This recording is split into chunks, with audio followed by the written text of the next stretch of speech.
అందరికీ నమస్తే అండి. స్టవ్ ముందుగా స్టవ్ మీద కడాయి పెట్టుకొని ఆయిల్ వేసుకుని అందులో పావు స్పూన్ వచ్చి ఫ్రై జీరా వేసుకోవాలి.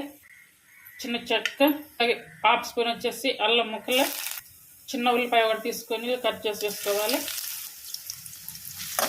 అలాగే బఠానీ, కొంచెం సాల్ట్, పావు స్పూన్ పసుపు, అలాగే ఒక 2 స్పూన్లు మ్యాంగో తురుము అన్నమాట. ఇది మన టేస్ట్ కొద్ది కారం, ఒక పావు spoon garam masala, 1 cup rice వేసుకోవాలి. రైస్ వేసుకున్నాక అదంతా కలుపుకోవాలి. కలుపుకొని ఒక 5-6 నిమిషాలు అయితే ఈ తాలింపులోనే ఉంచేసుకోవాలంటే మామిడికాయ తురుము వేసాం కదా, మామిడికాయ తురుము కొంచెం అన్నానికి పెడితేనే టేస్ట్ ఉంటుంది. దానికి సాల్ట్ కొంచెం వేస్తాం కదా, ఇప్పుడు కొంచెం గమనించుకొని సాల్ట్ వేసుకోవాలి. అలాగే సన్నగా కట్ చేసుకున్న కరివేపాకు, ఎగ్ని ఇలా ఫ్రై చేసేసుకొని ఇలా వేసుకోవాలి.